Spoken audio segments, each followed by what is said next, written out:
Nah, justru dengan kejadian ini kita menjadi curiga gitu.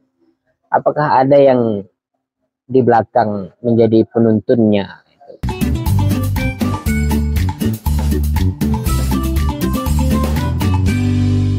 Oke, saya tadi baca satu berita yang membuat kaget ya.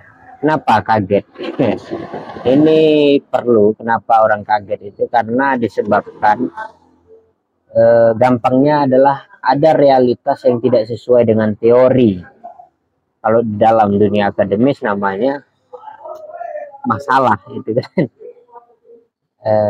Bunyi beritanya begini, Bawaslu Surabaya sebar SMS larang kegiatan politik Anies Baswedan. Nah, ini merupakan hal yang sangat memalukan bagi kita karena Bawaslu kirim SMS untuk melarang kegiatan politik, ya kan? Ngapain kirim SMS?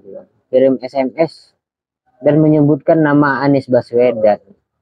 Dia melarang kegiatan politik Anies di Masjid Akbar Surabaya karena memang agenda safari politik Anies saat itu mau ke Masjid Al Akbar dan kemudian dikirim SMS.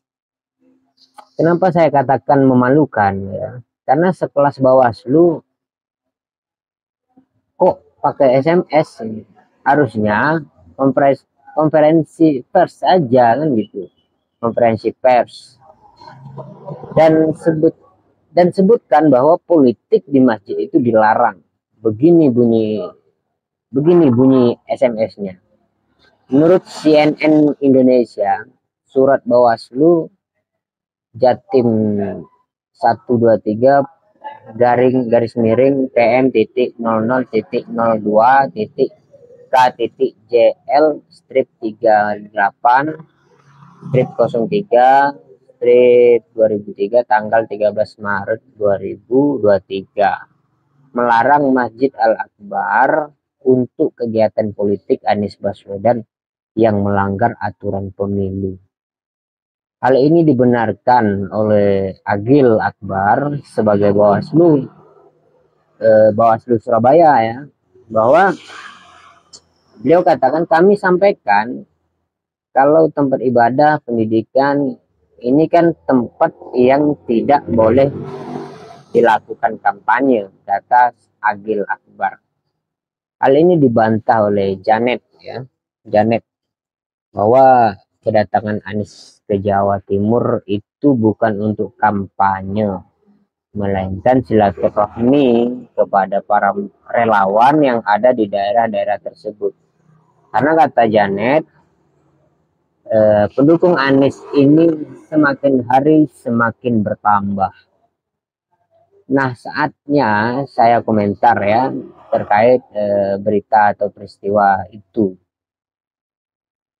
bahwa sebenarnya kekhawatiran yang dialami oleh Bawaslu itu sudah benar ya, sebagai sebagai reaksi dari tanggung jawabnya sebagai pengawas atau sebagai badan pengawas pemilu Bawaslu.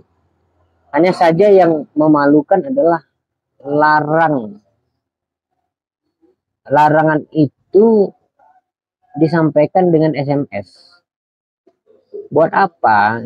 Di mana letak wibawa institusi atau satu organisasi yang independen, yang berbadan hukum ya, yang telah dipercayai oleh masyarakat sebagai wakil mereka untuk mengawas dan menjamin keberlangsungan pemilu dengan kan begitu ya, di wibawanya di mana. Nah, justru dengan kejadian ini kita menjadi curiga gitu. Apakah ada yang di belakang menjadi penuntunnya? Kita sama-sama berharap agar Bawaslu tetap netral dalam hal ini. Bagian kedua yang ingin saya komentari adalah bahwa berbicara politik di masjid itu tidak ada larangan. Karena politik dalam pengertian politik secara luas itu Ekonomi adalah soal politik, sosial masyarakat adalah politik. Hampir semua dimensi kehidupan diwarnai dengan agenda-agenda politik. Lalu bagaimana kemudian kalau masjid dan tempat ibadah secara umum dilarang berbicara politik?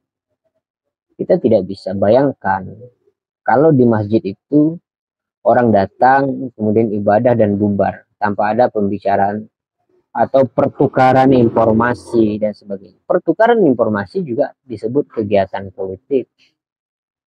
Kan begitu logikanya. Nah, kemudian soal kampanye yang dikhawatirkan oleh Bawaslu, kampanye itu seharusnya tidak usah dilarang,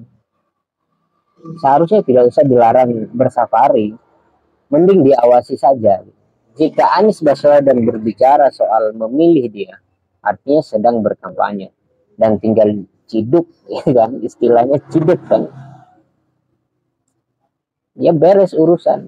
Saya rasa itu seseorang disebut kampanye karena ada ucapan atau ajakan untuk memilih dirinya atau koalisinya, selama ucapan tersebut tidak keluar dari mulut politisi. Dalam hal ini karena belum ada waktu yang diberikan untuk berkampanye, maka itu bukan kampanye selama belum keluar. Begitu. Maka Bawaslu jangan buat malu. Anda dibayar pakai uang pajak, okay? Uang pajak dari masyarakat. Ingat itu.